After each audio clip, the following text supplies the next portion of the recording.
the maker was erased for mysterious reason. What the hell? Name of the maker was erased for a mysterious. Oh, you can get really close up. Oh my god, I love this computer. So this is my first time doing research on this computer. I wanted to do a video where you guys come with me. And as you can see, I'm moving, you know, my mouse around. I might zoom it in, you know, as I edit.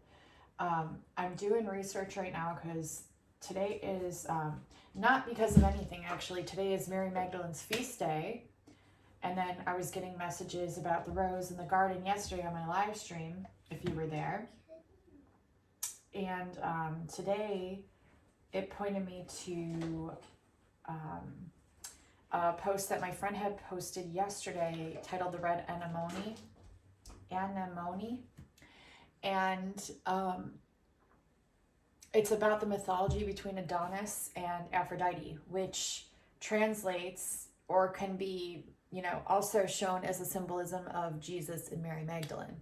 And so I was researching the flower and anemone. Then I looked up I was told by Spirit, I always research and input what Spirit tells me to, and I was doing research and Spirit told me to input the etymology of anemone.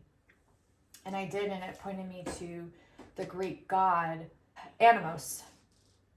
It has to do with cardinal direction and the winds, and Animos means wind, and it also means daughter of the wind. Wind flower. It's a flower.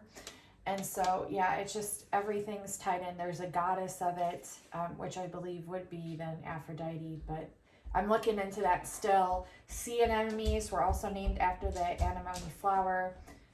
It's just, there's a lot tied to it here.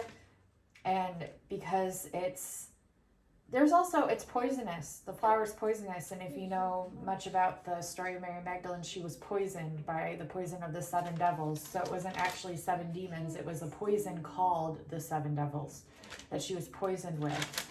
And then Jesus healed her afterwards. But yeah, so I'm doing a ton of research, and I find out that anemone flower, which I was drawn to anyways, is the wind flower, daughter of the wind. And you know, I was doing the Genshin Impact video game or phone game, and it's all about the 4 winds and the wind god and the wind dragon, the dragon of the storm. And then so I look up the god Animos, right? Because I want to learn more about him. And it's a Greek god associated with cardinal direction. The winds that blew from the direction in specific seasons and weather events too. And I'm like, okay. So then it took me to this compass rose. And I just saw a rose yesterday. And obviously today's Mary Magdalene's feast day. So the rose is significant and this compass rose is significant. It took me to this compass that's Italian, of course. And of course it's a marine compass. I've been seeing everything about the marine stuff. Also, sea anemones were named after this Animos flower, the red anemone flower. So we have marine, we have the ocean, right? We have Mary and Jesus, and Mary Magdalene was a mermaid. Jesus was the fisherman. There's more to that. They take me to this Italian compass, of course, Italian studies. See how everything's unfolding? Italian studies made by Magnolia Productions. Magnolia is associated with Magdalene, and I have a magnolia tree in my backyard. And the movie itself is called Italian Studies. Here, they took me directly to this marine Italian compass. Now, what's interesting here is it says the dry compass has a beautiful colored wind rose that I was just researching, okay? And the name of the maker here was erased for a mysterious reason. There's no more information here under the description. But let me see if I can see anything else. This person who's selling it, this dealer, a person love, I'm probably pronouncing that wrong. is located in the northwest of Italy. He deals with antique scientific instruments and their history. The passion has turned into a profession that leads me every day in search of ancient instruments. I've been kind of doing that too with the Antikythera device and stuff, and Tartaria. But he's saying this, so this passion has turned into a profession that leads me every day in search of ancient instruments that help us to observe, measure, explore, and know the sky and the earth. They still amaze and make us wonder as they did for their original makers and users. For this reason, they must be preserved and collected. Please feel free to contact me if you need more information on listed items. Okay. Recently and in the future, inquiries and sales are managed by Madalena Padovan, Ugo's daughter. Magdalena, see, you guys see all the crazy synchronicities. I'm going to perhaps enter my name here. I don't think this, he might get a lot of emails, I don't know, but I want to ask about this one. Because you never know. You just never know what you'll find.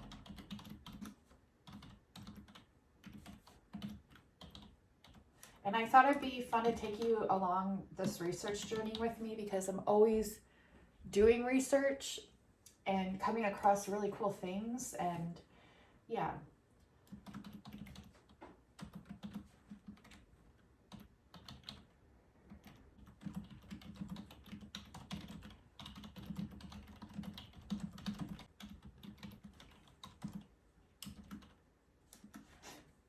I'm such an old school writer. Like, I still, like, who writes sincerely? Do people still do that? I still do. Sometimes. Well, if it's someone I don't know, yeah. Okay, so I guess I'll sign up for that too.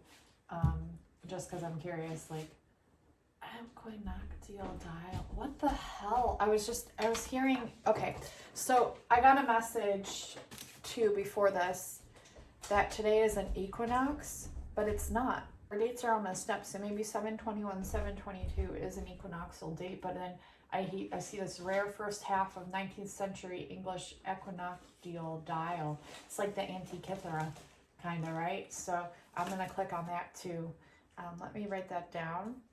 And I have to write things down because it leads a trail, almost like a breadcrumb trail. This is how I do my research. And I'm very like, I forget the name of it, kinesthesiology. So I learn through writing things down. And it just helps me with my ADD and keeping track of things when I'm doing research. So I thought this would be fun to take you with me. I hope you guys are enjoying this.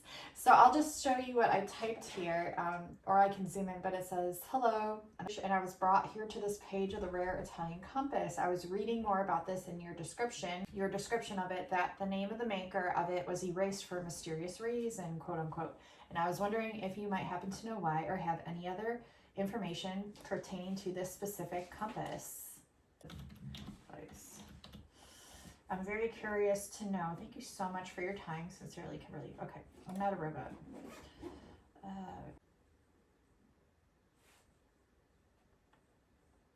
says thank you. So it was submitted. I'm just going to write down this website. Much more a pen to paper kind of gal. You might be more technologically, you know, whatever. So this is just me. So I wanted to see that thing that I had. Let's see, is there any other information on here? I'm just going to look at this. It has the fleur-de-lis at the north, just like the rose compass that I was researching said about the fleur-de-lis marking the north. I'm just looking at these symbols.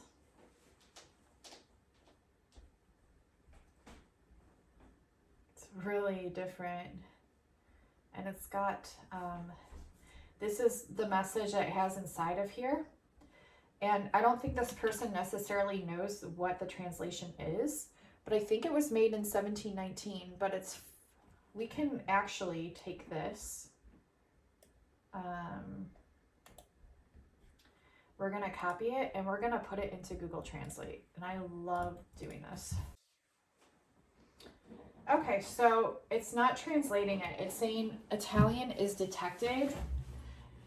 It says Facit in Livorno anno, but it's saying Facit in Livorno year. I'm guessing that, let's do this.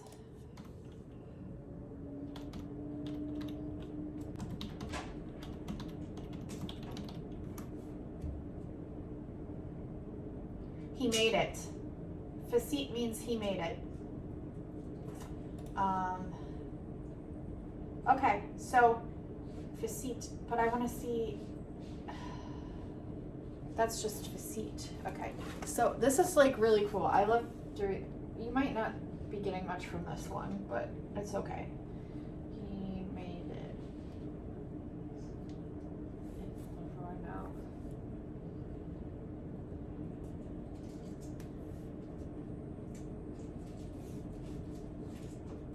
Is year. And so we know it was made in 1719 just by that, but I want to see what else. Usually next to an artist's name. So this person might be an artist.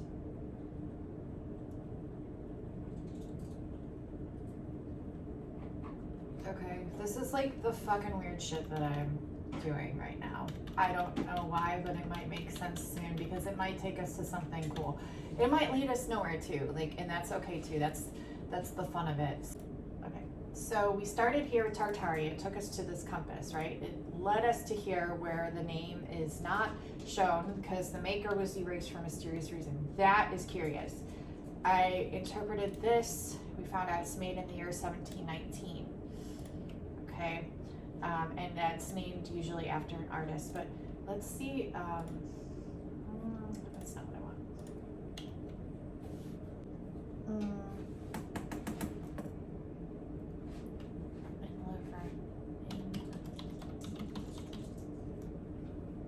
Livorno Mountain, but it's Livorno.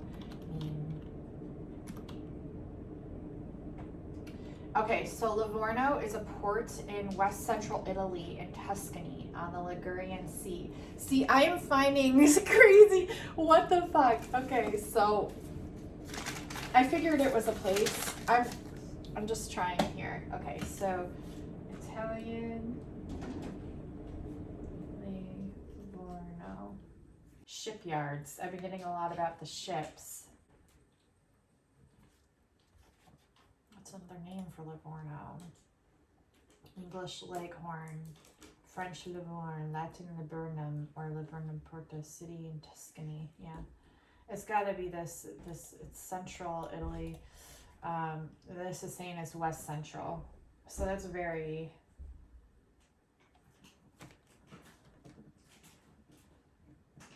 That's more direct.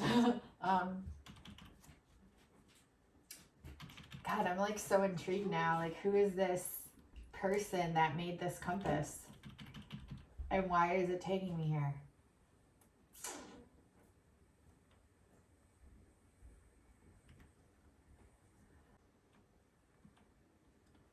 Italian provinces. Major ports of the world.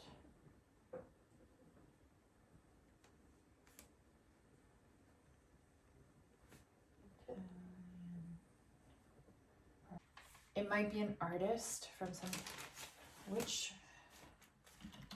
artists were located in Livorno, Italy in the year of 1719. Da Vinci was considered one of the greatest painters of all time, but God, if it's Da Vinci, I'm gonna freak out because there was something about Da Vinci yesterday. Let's see.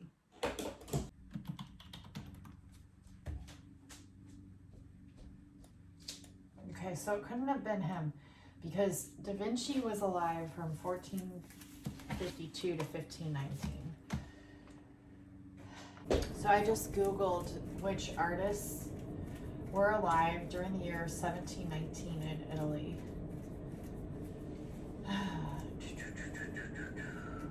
Carlo Signani popped up right here, but he was an Italian painter. Okay, so famous Italian artists and painters.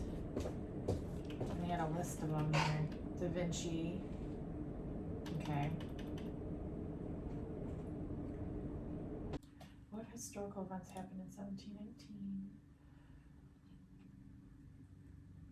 The first demonstration of the Aurora Borealis began in the North American colonies. That's interesting. The Aurora Borealis, the first demonstration of that began in the North American colonies in 1718. 16th century. Leonardo, Raphael. Okay. Nauletto. Giovanni Antonio Canal in the Getty Museum, possibly studying. He went in 1719. He went to Rome for a year, possibly studying Dutch and Italian painters of classical ruins. Okay, I want to click on this just because it's intriguing. Let's see where it leads us. I typed in which artists made compasses in 1719 in Italy. Detailed views. Again, that same guy.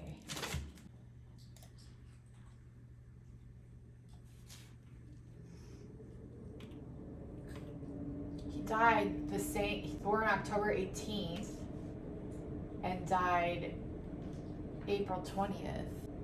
Isn't that weird? He died April 20th. That's my daughter's birthday. Born October. That's just weird. For sure. He was born in 1697, died April 20th of 1768. He was aged 70. He died in Venice, Italy.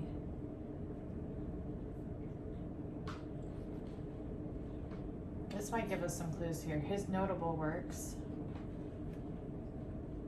were the stonemason's yard,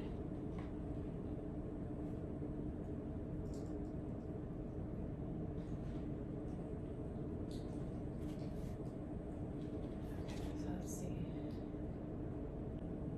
Okay, he was born of a noble family whose coat of arms he occasionally used as a signature. How he came to be known as Canaletto is uncertain, however. Oh, that's a mystery too. Perhaps his name was first used to distinguish him from his father, Bernardo Canal, a theatrical scene painter. This is Britannica. I'm gonna write this down. Drawing from this theatrical perspective. I don't know if it's him, but we got the years here. Okay, that's weird because it's saying he died in 1768. So yeah, we have the years. Throughout 1730s, he was deeply absorbed by meeting foreign demands for Sovner views of Venice, such was the impression. Largely from drawings and even from other artists' engravings rather than from nature. He also developed the use of camera ottica, a device. Okay. He also developed the use of camera ottica, a device by which a lens threw onto a ground glass screen the image of a view, which could be used for a basis of drawing or painting. He developed a mechanical technique in which ruler and compass played a part. Guys, did I just fucking find it?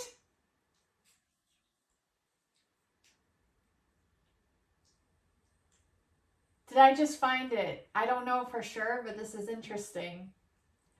He also developed the use of the camera ottica, a device by which a lens threw onto a ground glass screen the image of a view, so like a projection prism, which could be used as a basis for a drawing. Played a part. So you would be familiar with those in architecture. and figures were put into the picture. This guy was freaking genius, according to Dex Oris and formula.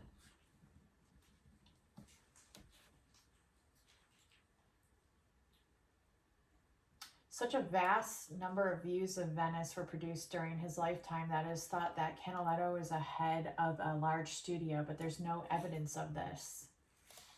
This guy is interesting. Canaletto had no serious rivals. The painter Lucas Caravalis Carleveris, who may have been his initial inspiration in choosing to produce topographical pictures for a largely foreign audience, has been driven from the field. Bernardo Belletto, Canaletto's nephew, who is not yet a mature painter, and Michel Maraschi, who was a follower rather than a competitor. Because of his lack of rivals, Canaletto became increasingly difficult to deal with. Owen McSweeney, an English operative figure and patron of Canaletto, wrote as early as 1727. The fellow is whimsical and varies his prices every day. He's a shapeshifter, guys. Okay, guys, this is so cool. The fellow is whimsical and varies his prices every day, and he that has a mind to have any of his work must not seem to be too fond of it, for he'll be ye worse treated for it, both in the price and the painting too. What the hell? Okay, so Braddock. Where did I write it?